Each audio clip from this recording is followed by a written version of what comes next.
I'm with Lewis Kirkcaldy of Cinegy, and I want to talk about their new product, Platform One. So tell us about this association with XenData. Yeah, I mean, as we found, like much as everyone might want it to be the case, the cloud isn't the answer to everything. And in actual fact, we've seen customers being able to get more out of computers. An individual computer can do more than it used to do. And so there has been a rise in people making multifunctional appliances.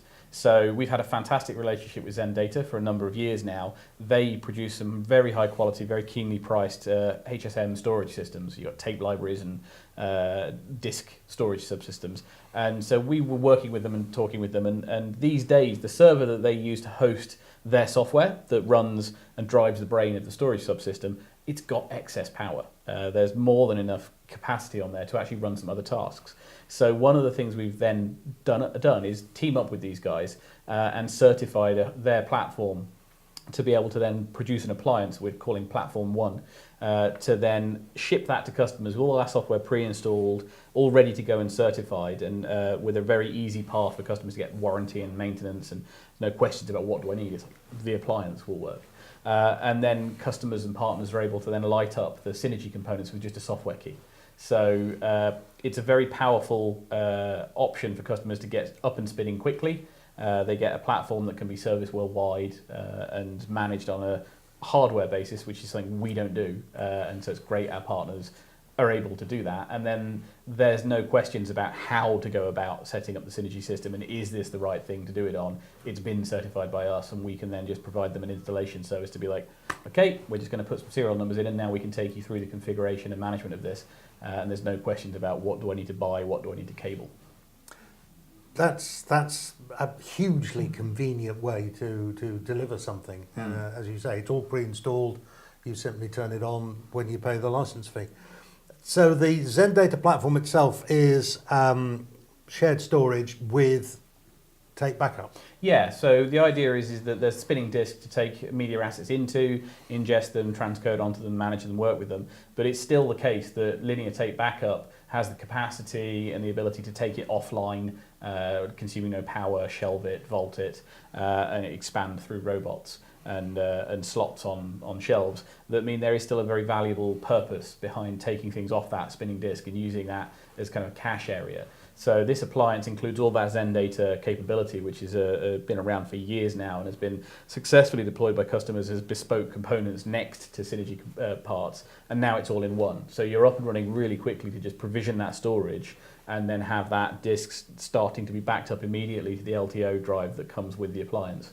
And then you've got an expandability story beyond the back of that that's pretty easy to just bolt on more.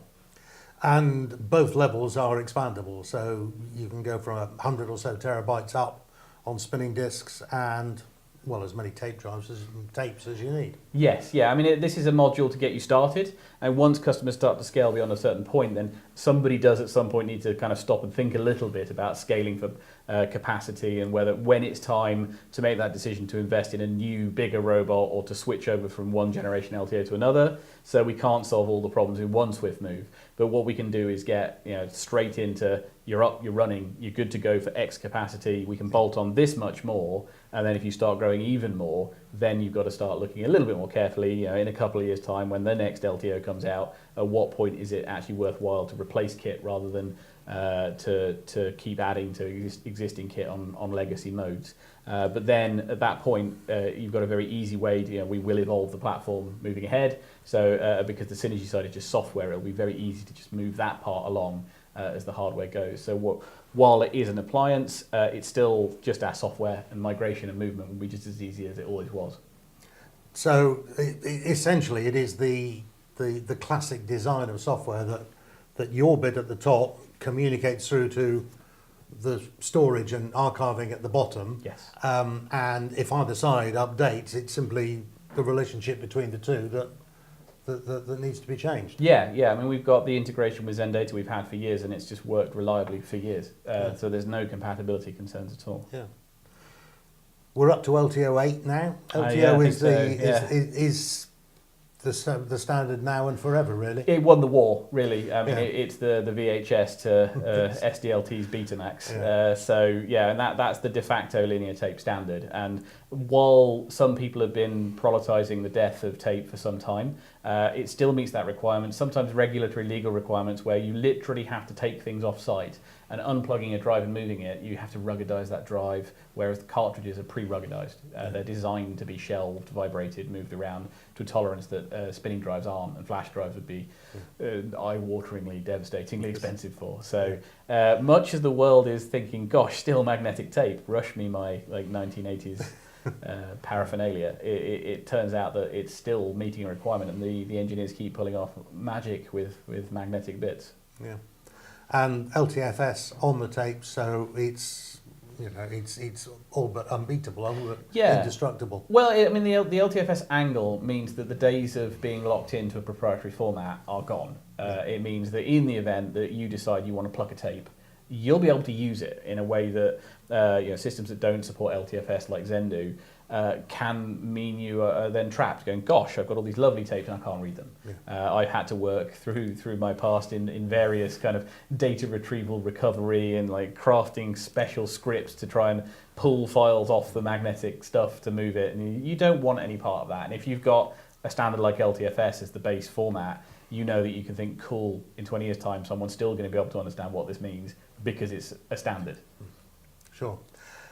So the Cinegy layer on top, you're providing connectivity then to the tools that you would find around a production or broadcast environment. Yes.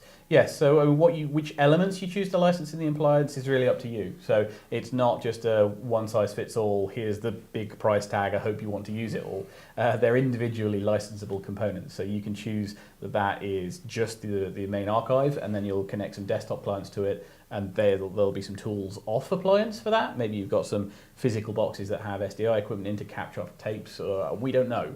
It could be that you actually want to start ingesting a load of files. They're in a format that you want to compress before storing on the XenData, so you can license and run our transcoder on the appliance. So you can actually set up watch folders with the MAM, run that all on that one appliance, and then while that's pulling the files in to put onto disk, we can be flipping them to say, well, cool, it's lovely that we've got these DNxHR files, but actually I'd like them to be XDCAM50 to go on disk because I'll get 4 times as many of them on there, and we can take care of that in that one step. So there's a lot of flexibility in that appliance that's available because it's just software being stacked on top of it. And connectivity through to other things like craft editors or whatever. Yeah, I mean, we've got some really, really high quality Avid integration, for example. So you can park projects into the Cinegy archive, and that will then go off onto the storage. We can store the AAF from the edit element and keep that in an Avid format and reconstitute all the media files when the time comes later. So there is an excellent solution there for someone that's got, say, some media composers and they want to not have too much dedicated Avid storage, but pull it back in and manage those assets and get them shared between stations. Or if, for example, they need to move between an Avid to a Premiere, the more popular case these days, because we've got Premiere integration, so we can actually switch that material through and actually convert it to a more Premiere-friendly format between those two. So the workflows that you can enable there are really quite powerful and flexible. And this is all proven stuff because it's existing software. Yep. It's running on hardware that you've certified. Underlying it is LTO and LTFS and things like that. So this is ready to go now. Yeah, it's the new shiny stuff that's been around for years. So there's nothing shocking about like a computer connected up to hardware. The difference here is the quality assurance that's put around it, the fact that it's a stable set of parts and it's a stable set of software that's been around for years and years, continually improved. But yeah, no one should think it's, oh, here's this new appliance, I wonder if it'll work out and they'll keep doing it. It's like we've actually taken all the bits from XenData that have existed for over a decade, all the bits from Cinegy that have existed for over a decade, and put them together to produce something new from established parts. So it's a very low risk proposition from that part. That's possibly the greatest selling point. It's a low risk proposition. Thank you very much indeed, Lewis. Thank you very much, Dick.